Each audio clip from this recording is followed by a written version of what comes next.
Hello and welcome, friends. Welcome to another episode of Flea Market Vintage Finds. Today I found quite lots of interesting stuff. Some of them are related to the writing instruments, but I have some other stuff that reminds me of my childhood years. And when I say that, I'm referring to this bridge game with a Tetris look, which reminded me of some games I played when I was in school, I believe. Okay, so let's start with the items that I didn't find today. So I have here this Pelican Boxes that I previously found, and if you watch my channel, you are familiar with them.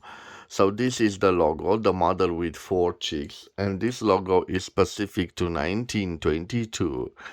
In fact, I will leave some evolutions of the Pelican logos during time, so I will leave this aside. I also have this bakelite box with the same logo, also from 1922, Pelican. This I will leave for just a second on the desk because I will compare it with my latest find. In case you don't know, guys, this round box contains some ribbon for the writing machines that Pelican produced in the 1920s, the 1930s, and the 1940s. I'm not so sure when they stopped producing typewriters or reserves for the typewriter.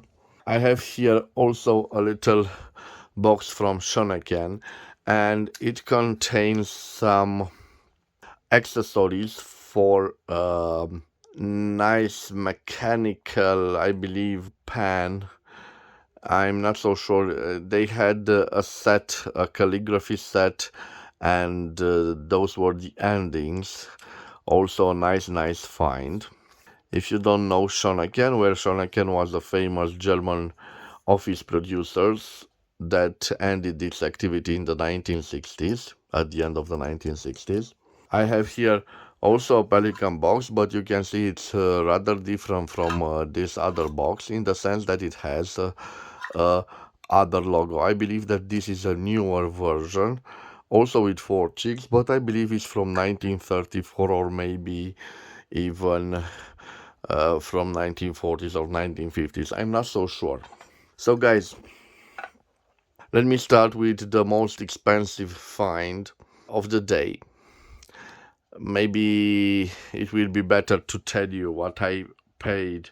So all that you see here minus this box, so all that you see on the table, on the office table, well, it cost me around 75 lays, which means around 15.14 euros or 16.75 American dollars. In this 75 lei, it includes the entry fee of approximately 0.61 euros or 0.67 American dollars. And now, guys, there is also a notable exception.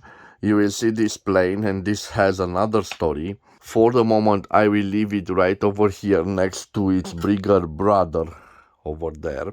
So, guys, only for those items, I'm sorry that you can see right now, I paid 75 lays. Because you will see, I paid the same amount on this plane, and I will explain the whole story to you. So, returning to this.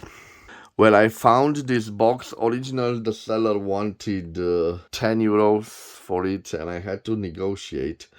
And I bought it for 30 lays, which means I paid 6.06 euros or 6.70 American dollars. And if you watch carefully, you can see, guys, it's rather different from the other box. In fact, it is the first time that I see this pattern. So look at it, this has four cheeks, and if you watch carefully this logo, guys, so you will see Pelican and the mother with only two cheeks. And I know for certain that this logo was specific to 1937.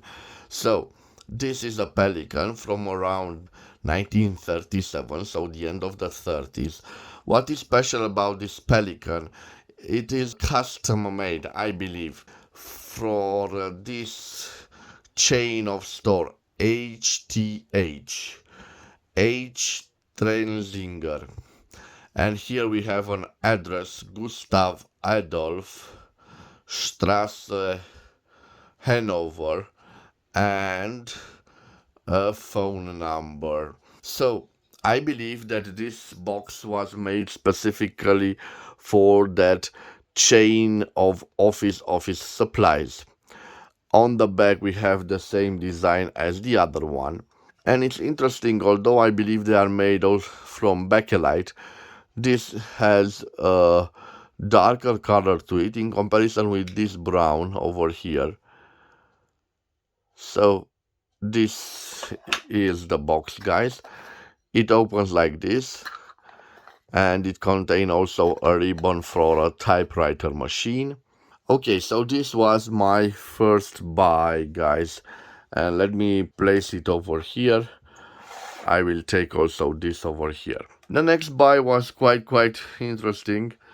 I didn't plan to buy it, but I thought to myself it is a leather. It is a leather piece, and it was at a great price. So you can see here, genuine leather made in England.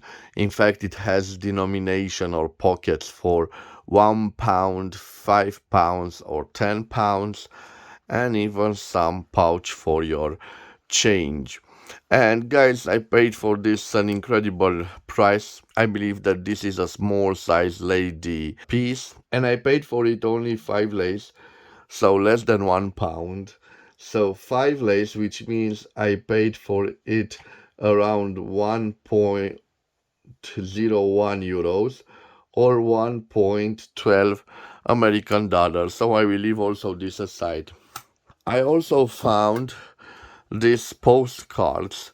They are quite ancient, not so ancient, but I believe they are from the 1920s or 1930s.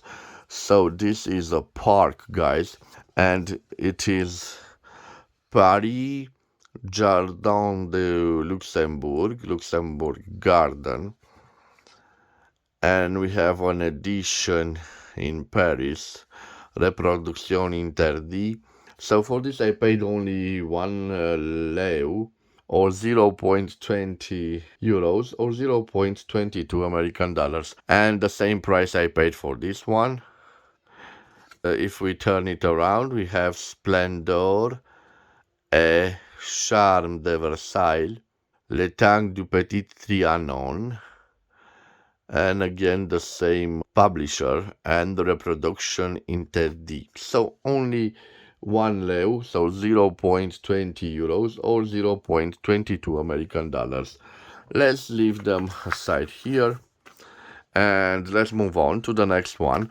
So this is a functional game, guys. I don't have the batteries, but I've tested it. It is a brick game. It has the famous Tetris.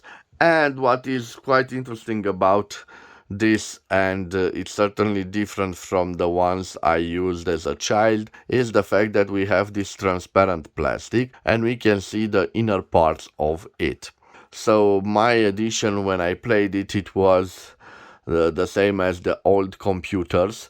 So it has an ivory plastic, certainly not a transparent plastic. Well, I paid for this wonderful game of my childhood. I paid only 10 lays, so around 2.02 euros or 2.23 American dollars.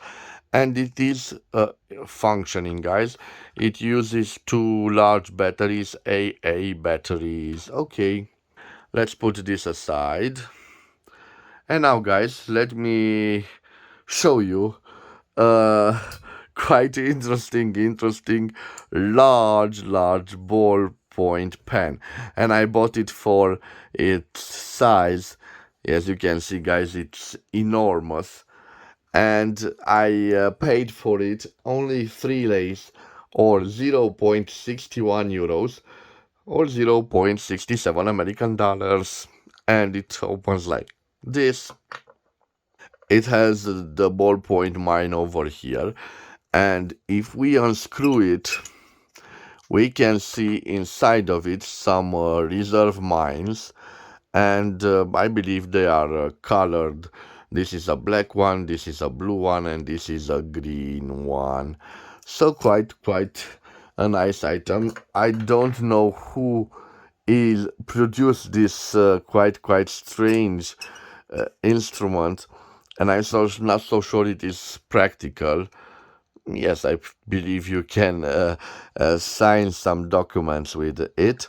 So, guys, I paid only 3 lays for it, or 0.61 euros, or 0.67 American dollars. So I think I paid quite a nice sum of money. It was quite cheap in my point of view. Next, guys, let me show you this ballpoint pen, and I paid for it only 2 lays. I believe that yes, I think it rotates like this. Maybe it has some problems with the mine because it doesn't retract. But I didn't pay the large sum of money. It is a no-name metallic piece, and I paid for it only 2 lays, so 0.40 euros or 0.45 American dollars. Let's leave also this aside. And I bought next this pack of pens, ballpoint pens. Let me show them to you. So this one without, it has some inscription, but I don't know, maybe it's a Chinese piece. You can see over here, and it could be a Chinese character. I'm not so sure. But I paid for all three of them only 5 lays, which means I paid 1.01 euros or 1.12 American dollars. So let's leave this first aside. The second one is this one. Quite nice, with a nice pattern. Again, no producer, so I believe it was manufactured also in China. But I know for sure that this one was manufactured in China because you can see right here at the end of the clip we have made in, and on the other side China. So quite a nice piece. It is in the shape of a triangle, you can see here, but with a rounded ending here. The cap is quite interesting because it's also triangular, but at the end it has those rounded edges.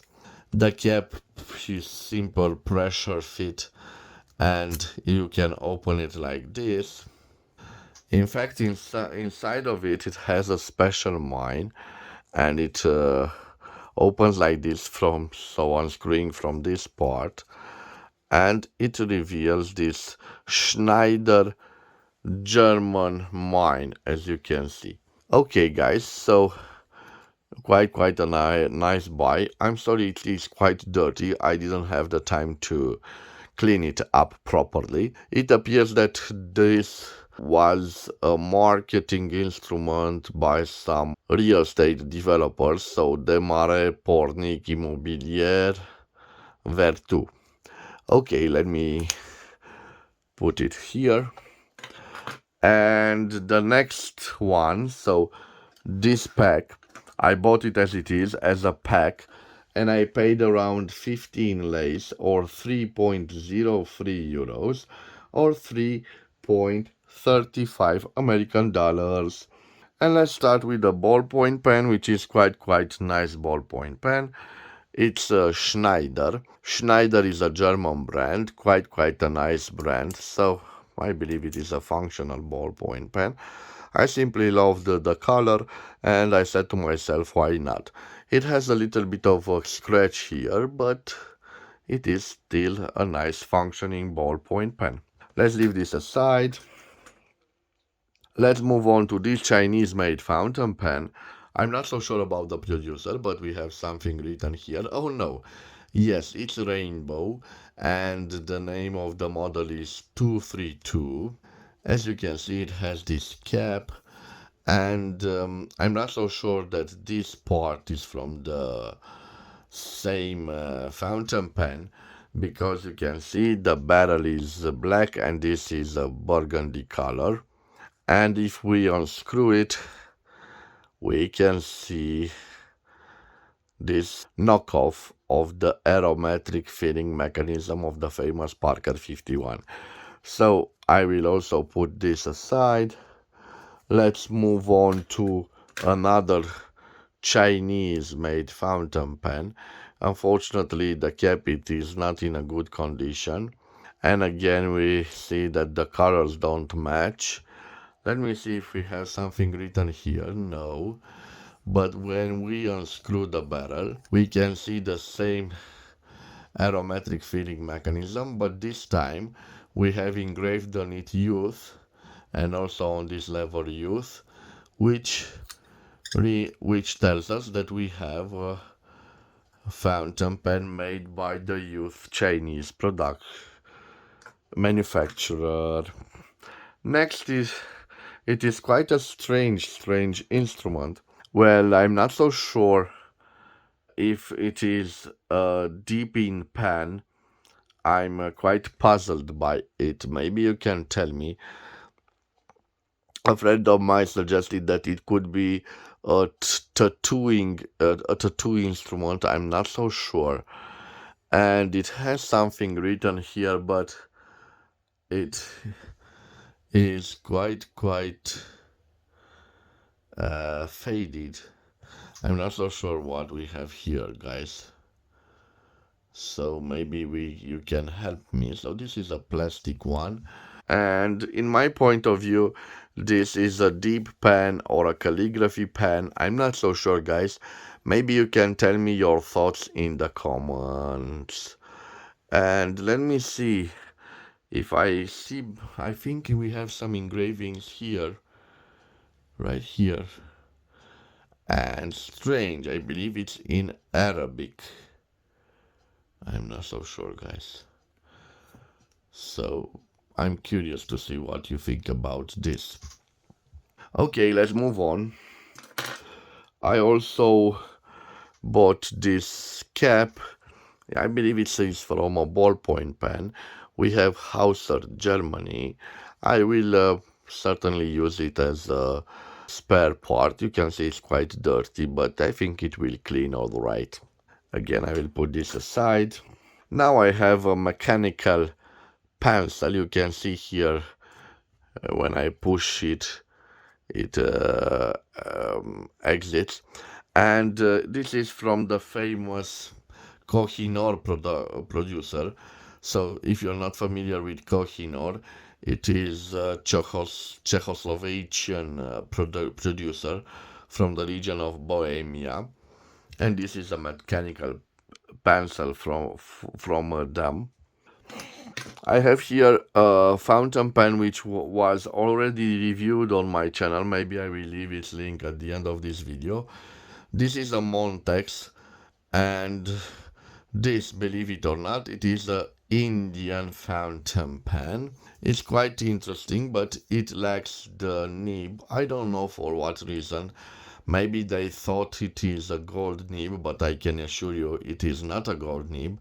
It's a steel nib, gold plated. And this fountain pen, it has a ink cartridge. So if I remember correctly, my old Montex had some deep scratches on it, maybe even cracks, and I can use this for spare parts.